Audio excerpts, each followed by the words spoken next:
గురుభ్యో నమః. గణేశాయ నమః. సరస్వతి నమః. భారతదేశ సంస్కృతి ప్రియులకు, చరిత్ర ప్రియులకు విజ్ఞప్తి. ఇంతకుముందు ప్రాచీన భారతదేశ చరిత్ర ఉంది అనే అంశంలో 101 ప్రమాణాలని చూపించడం జరిగింది. మనకు ఈ చరిత్ర పుస్తకాల్లో క్రీస్తుపూర్వం 4వ శతాబ్దిలో హిందూ మతం కల్పించబడిందని, ఆర్యులు క్రీస్తుపూర్వం 1600 ప్రాంతంలో భారతదేశానికి వచ్చారని, క్రీస్తుపూర్వం 1200 ప్రాంతంలో వేదాలు రచించబడ్డాయని, ఇలాగా రకరకాల వాక్యాలు ఉన్నాయి. అవన్నీ ప్రమాణాలు లేనటువంటివి. ఆ విషయం మరో చోట చెప్తాను. అయితే ఇప్పుడు ఒక ముఖ్యమైన అంశం ఏంటంటే, ఆర్యులు భారతదేశానికి వచ్చి ద్రావిడులను, కిరాతకులను నాశనం చేసి దేశాన్ని ఆక్రమించారు అనేది చరిత్రలో ఉండేది. అయితే ఈ మధ్య ఆర్య ద్రావిడ డిఎన్ఏలను పరీక్షించి ఆర్యులకు ద్రావిడులకు డిఎన్ఏ ఒకటే, వీళ్ళిద్దరూ భారతీయులే, భారతదేశంలో ఉన్నవారే అనే విషయాన్ని శాస్త్రవేత్తలు ప్రూవ్ చేశారు. ఒక అంశం. మొత్తం వాంగ్మయంలో ఎక్కడ ఆర్య ద్రావిడ వివాదాలకి, అంటే సంఘర్షణలకు, ఆర్యులు వచ్చి ద్రావిడను నాశనం చేశారు అనడానికి ఆధారాలు ఏమీ లేవు. మనకి వాంగ్మయం చాలా ఉంది. వేదాలు ఉన్నాయి, ఇతిహాసాలు ఉన్నాయి, పురాణాలు ఉన్నాయి, ఉపపురాణాలు ఉన్నాయి, ఔపపురాణాలు ఉన్నాయి. వీటిలో ఎక్కడా లేవు అనే మాట అది స్పష్టమైపోయింది. ఇది కాక అసలు ఆర్యుల దండయాత్ర చేశారనడానికి కూడా ఆధారాలు ఏమీ లేవు అని తెలిసిపోయింది. అయితే ఈ గ్రంథాల్లో ఆధారాలు లేవు అనే మాటను పక్కకి పెట్టడం కోసం, గ్రంథాల్లో ఆధారాలు ఉన్నాయని చెప్పడం కోసం రాహుల్ సాంకృత్యాయన్ అనేటువంటి రచయిత దివోదాసు అనే పుస్తకం రాశారు. ఆ పుస్తకంలో ఆర్యులు ద్రావిడులను, కిరాతకులను చాలా దుర్మార్గంగా చంపి వాళ్ళ ఇళ్ళు తగలబెట్టి వాళ్ళ ఆస్తుల్ని దోచుకున్నారు అని చెప్పని రాస్తూ ఋగ్వేద మంత్రాలను ఉదాహరించారు కాలంతో సహితంగా. కనుక ఆ పుస్తకం చూస్తే అది ఒక చరిత్ర అని, దాంట్లో నిజంగానే ఋగ్వేదంలో ఈ ఆర్యుల ద్రావిడులను నాశనం చేసినటువంటి గాథ ఉందని ఈయన ప్రూవ్ చేశారు అనేటువంటి భ్రాంతి కలుగుతుంది. నాకు ఒక క్రైస్తవ మిత్రుడు ఈ పుస్తకం ఇచ్చారు, ఈ దివోదాసు పుస్తకం చూశాను. అది చూసి నేను ఋగ్వేదం వరుసగా ఒక సంవత్సర కాలం అధ్యయనం చేశాను. ఒక ఆయనకి పాఠం చెప్పి ఆయన ఏ మంత్రాలను ఉదాహరించారో ఆ మంత్రాలు ఋగ్వేదంలో ఎక్కడున్నాయో చూసి ఆ మంత్రాల యొక్క అర్థానికి ఈయన చెప్పిన దానికి ఎంత సంబంధం ఉంది అని పరిశీలన చేసిన తర్వాత ఋగ్వేదానికి రాహుల్ గ్రహణం అని ఒక పుస్తకం కూడా రాశాను. 1000 పుస్తకాలు పంచిపెట్టడం జరిగింది. ఇప్పుడు నేను ప్రస్తుతం ఆ విషయం చెప్తున్నాను. ఏం చెప్తున్నాను? ఋగ్వేదంలో ఆర్యులు ద్రావిడులను నాశనం చేశారు అనే మాట లేదు. ఇది కేవలం రాహుల్ సాంకృత్యాయన్ కల్పన మాత్రమే. ఈ అంశం ప్రధానంగా చెప్తున్నాను. ఇప్పుడు చూడండి, రాహుల్ సాంకృత్యాయన్ తన దివోదాసులో ప్రతి ప్రకరణానికి ముందర ఒక వేద మంత్రం యొక్క భాగం ఉదాహరించేవారు.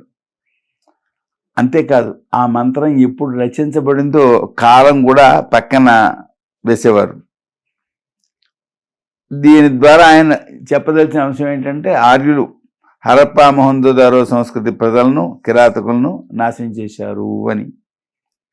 అయితే ఈయన ఇచ్చినటువంటి భాగాన్ని, ఋగ్వేదంలో ఉండేటువంటి మంత్రాన్ని, ఈయన చెప్పిన అంశాన్ని, ఋగ్వేదంలో మంత్రం యొక్క అర్థాన్ని పరిశీలన చేయడం వలన వచ్చిన ఫలితాన్ని మీ ముందర ఉంచుతాను. ఇప్పుడు ఈయన మొదటి ప్రకరణంలో సప్తపురాల విధ్వంసం అని పేరు పెట్టారు. అక్కడ సప్తయత్ పురశ్చార దీర్ఘ దద్దాసి అని ఒక చిన్న ముక్క ఉదాహరించారు.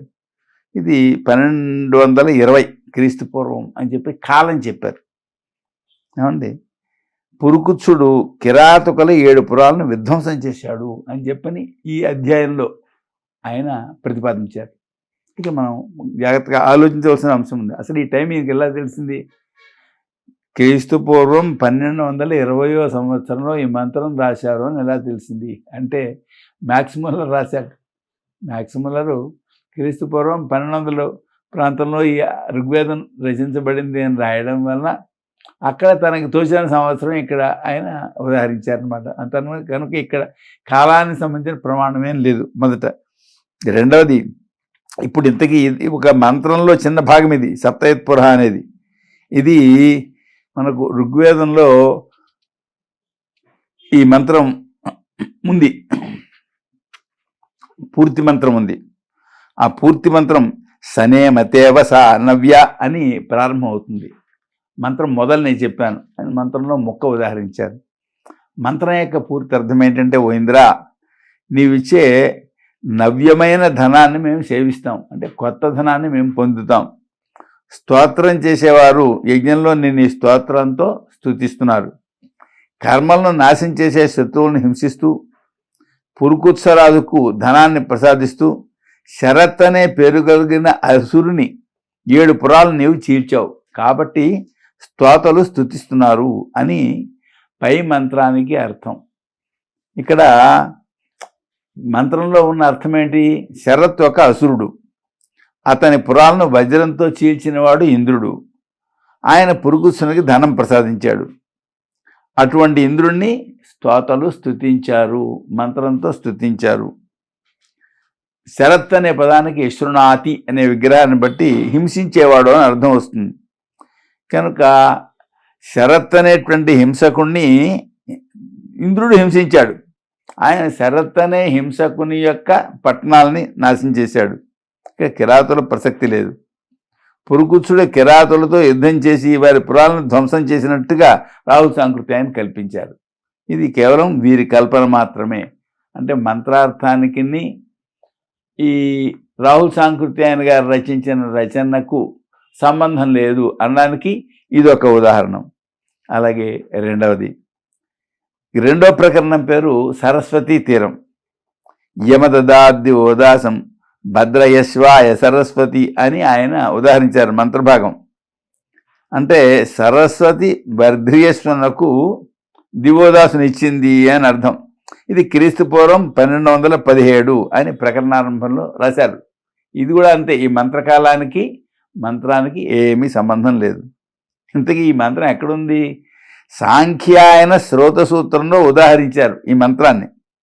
అంటే ఈ మంత్రం మామూలుగా మనకి వేదశాఖల్లో ఇప్పుడు కనబట్టలేదు. వేదశాఖలు పూర్వం 1131 ఉండేవిట. ప్రస్తుతం 11 శాఖలు మాత్రం లభిస్తున్నాయి. అందులో ఈ 11 లేదు, మరెక్కడో ఉన్న మంత్రాన్ని ఆ శ్రోత గ్రంథంలో ఉదాహరించారు.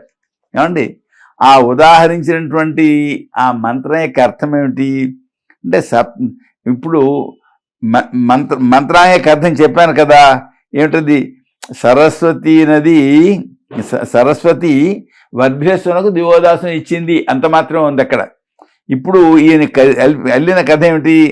సప్తసింధు నదీ తీరంలో ఉండే పరిస్థితులు, ఆర్యగణాల యొక్క పరిస్థితి, కశౌజ దివోదాసు అనే వాళ్ళ యొక్క బాల్య కథలు, పురుకుత్సుని భార్య పౌరవి, పురుకుత్సుని భార్యకు పౌరవికి ఇద్దరికీ జరిగిన సంభాషణం, ఊర్వశి పురూరవసుల కథ, ఇవి దీంట్లో రాశారు.